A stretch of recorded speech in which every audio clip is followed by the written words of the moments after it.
અમદાવાદના જગન્નાથ મંદિરમાં રથયાત્રા પૂર્વે ભગવાન જગન્નાથને સોનાવેશમાં ભક્તોને દર્શન આપ્યા। વર્ષમાં એક જ વાર થતા પ્રસંગે વિશેષ જગન્નાથનાથે સોનાના આભૂષણો અને સોનાનો મુગટ ધારણ કર્યો, જે ભક્તો માટે દિવ્ય અને અનન્ય અનુભવ બન્યો। ભગવાનની એક ઝલક મેળવવા માટે મંદિરમાં શ્રદ્ધાળુઓની ભારે ભીડ ઉમટી પડી હતી। તો આદિવાસી નૃત્ય, ગરબા તેમજ દેવી દેવતાઓની વેશભૂષા સાથે ગજરાજનું સ્વાગત કરવામાં આવ્યું છે। ગજરાજનું પૂજન પણ કરવામાં આવનાર છે, રથોનું પણ પૂજન કરવામાં આવશે। અમદાવાદમાં સોનાવેશમાં જગન્નાથ મંદિરમાં ભગવાનને દર્શન આપ્યા હતા। આ ક્ષણે આ પવિત્ર પરિસરમાં ભક્તિમય માહોલથી પરિસર ગુંજી ઉઠ્યું। મંદિરના પ્રાંગણમાં ગણપતિ સ્વરૂપ 18 ગજરાજોનું પૂજન કરવામાં આવ્યું છે। આદિવાસી નૃત્ય, ગરબા તેમજ દેવી દેવતાઓની વેશભૂષા સાથે ગજરાજનું પૂજન થયું।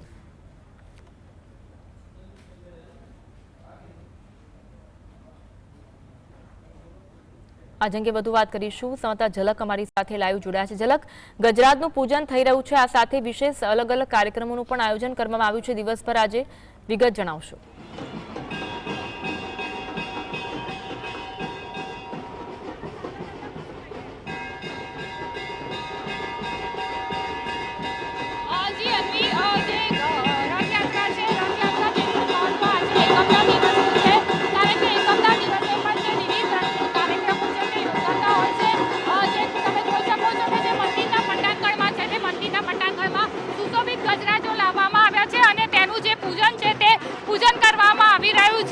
तिलक करी हार पहेरावी आरती उतारीने गજરાજોનું પૂજન કરવામાં આવી રહ્યું છે। સાથે સાથે તેઓને કેળા છે, શેરડી છે વગેરે છે તે ભોજન પણ આપવામાં આવી રહ્યા છે। 18 જેટલા જે ગજરાજો છે તે ગજરાજ આવતીકાલે જે રથયાત્રા છે તે રથયાત્રામાં જોડાશે અને રથયાત્રાની જે આગેવાની છે તે આગેવાની કરશે। રથયાત્રામાં જોડાતા પહેલા અઠવાડિયા પહેલાથી જ જે ગજરાજો છે તેઓનું છે તે મેડિકલ પરીક્ષણ કરવામાં આવતું હોય છે અને તે ગજરાજ ફિટ હોય તો જ તેઓને સામેલ કરવામાં આવે છે। જે મંદિરના પ્રાંગણના દ્રશ્યો તમે જોઈ શકો છો કે જે મહિલાઓ છે તે મહિલાઓ દ્વારા મેળા નૃત્ય કરવામાં આવી રહ્યું છે, તો આદિવાસી નૃત્ય પણ થઈ રહ્યું છે। સાંસ્કૃતિક પ્રકારના જે વિવિધ કાર્યક્રમો છે તે થઈ રહ્યા છે।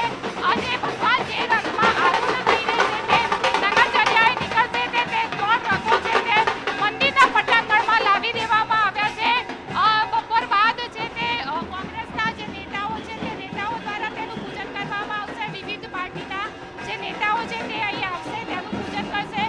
સાધુ સંતો દ્વારા પણ છે તે રથનું પૂજન કરવામાં આવે છે। તમે જોઈ શકો છો કે જે દર્શનાર્થીઓ છે તે દર્શનાર્થીઓ પણ છે તે રથને પગે લાગી રહ્યા છે, કારણ કે રથ અત્યંત પવિત્ર માનવામાં આવે છે। ખુદ જગતનો નાથ છે તે આ રથમાં છે તે આરૂઢ થઈને છે તે નગરચર્યાએ નીકળે છે, ત્યારે તે રથને પણ છે તે લોકો છે તે મસ્તક નમાવે છે।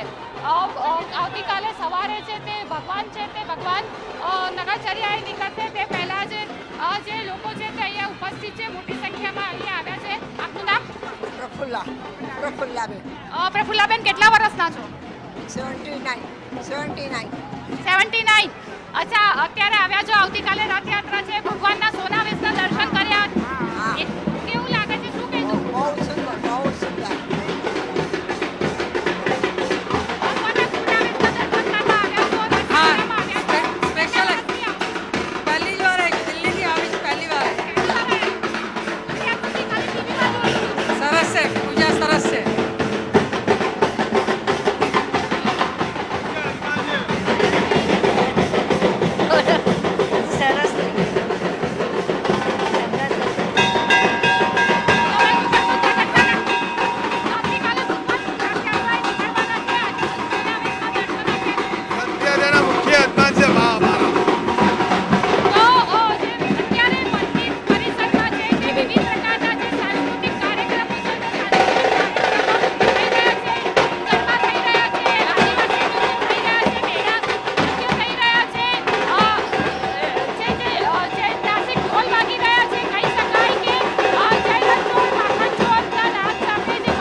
જોડાવા માટે અને માહિતી આપવા માટે।